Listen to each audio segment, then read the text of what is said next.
What up gamers, my name is Noble and welcome back to the channel. And in today's video, I'm going to be giving you guys a review slash first impressions of my first time playing ESO, or more known as Elder Scrolls Online.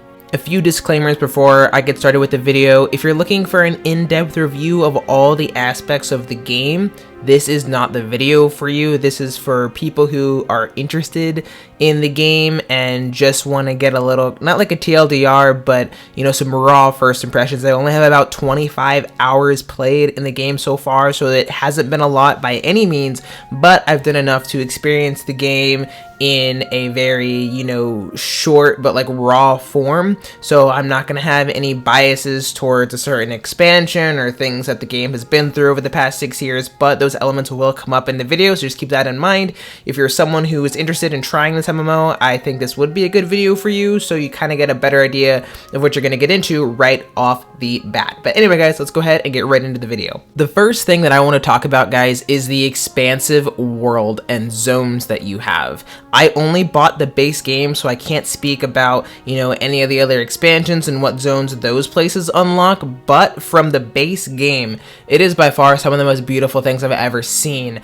I literally get lost in this world and I am perfectly fine with being lost. I get to walk around, ride around on my mount if I want to, and just explore the starting area for, you know, like a particular race or class. It all depends on, you know, what you choose.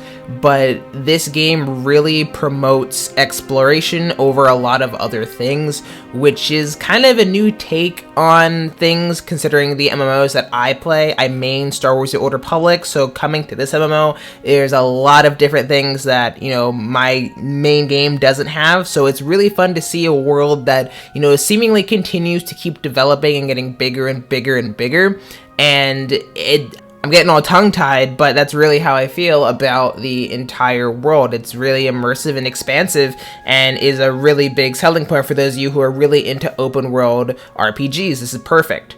If you guys like questing, then you'll love the questing format in ESO. They are very long quests, and after you complete a quest, you immediately go into doing another one, because there's a lot of story arcs to this game. Even in some of the side quests I've noticed, you know, there's just very like there's a huge amount of layers to every quest. So it's nice to just, you know, instead of just do one and then be done, you're kind of like doing a own little like mini story within the story. There's just so many. I've only done a handful, maybe like 6 or 7, but like those will take you a good while to complete. So as a new player and things to do just from the base game, there's a lot to be done. The thing that I had to get used to that Star Wars: The Old Republic has that this game doesn't is fully voiced cutscenes during, like, when you're talking with like NPCs. Not only do you talk in Star Wars: The Old Republic, but also the NPCs, you know, you're picking up a quest from. So how you do dialogue in this game is you pick from a number of choices,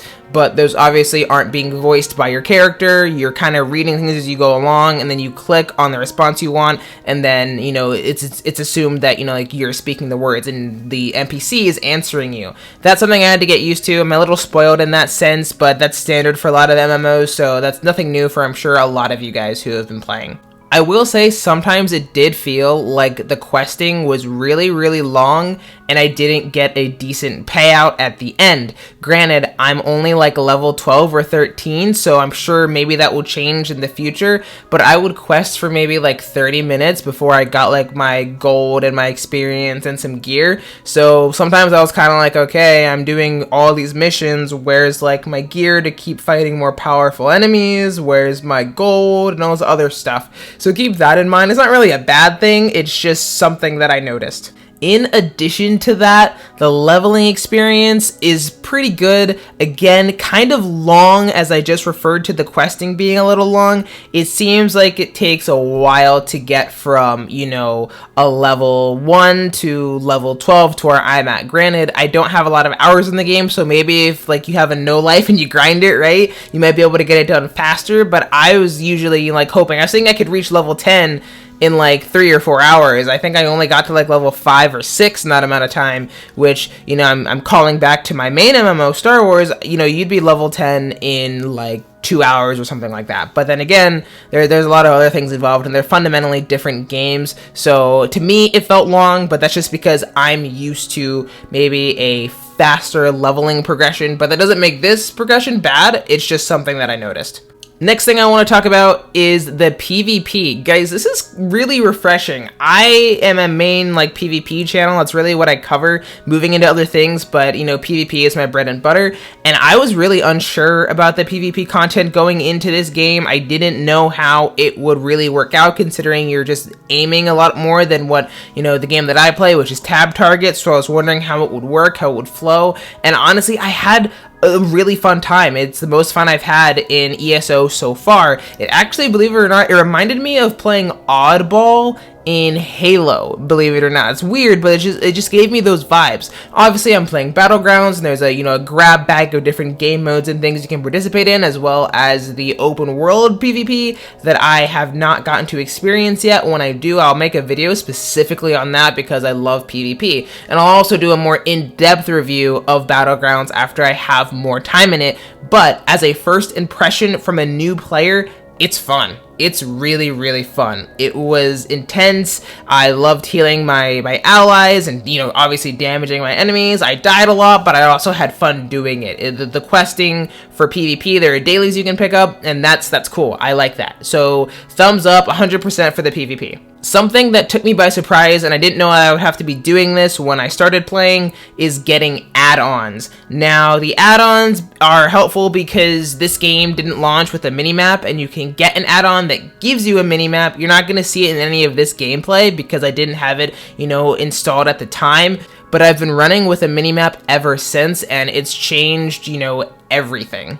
There are a lot of different add-ons, you can figure out where all the sky shards are, where all the crafting nodes are, so you can get resources faster. There's a whole bunch of them. I haven't even explored all of the add-ons, but it's definitely a new thing. I know WoW does this as well, but it's something that I've never, seen or been accustomed to, so having these is kind of cool. It's a little, unique thing about this game, I think, outside of WoW, like I said, so definitely something to consider picking up when you get in, because it's going to help your leveling experience. It definitely helped me knowing, how to get, more crafting parts and figuring out where some sky shards are. I figured out where sky shards are on my own, but it's nice to kind of have them. That way you just know where you're going. You can kind of make things flow a little bit better.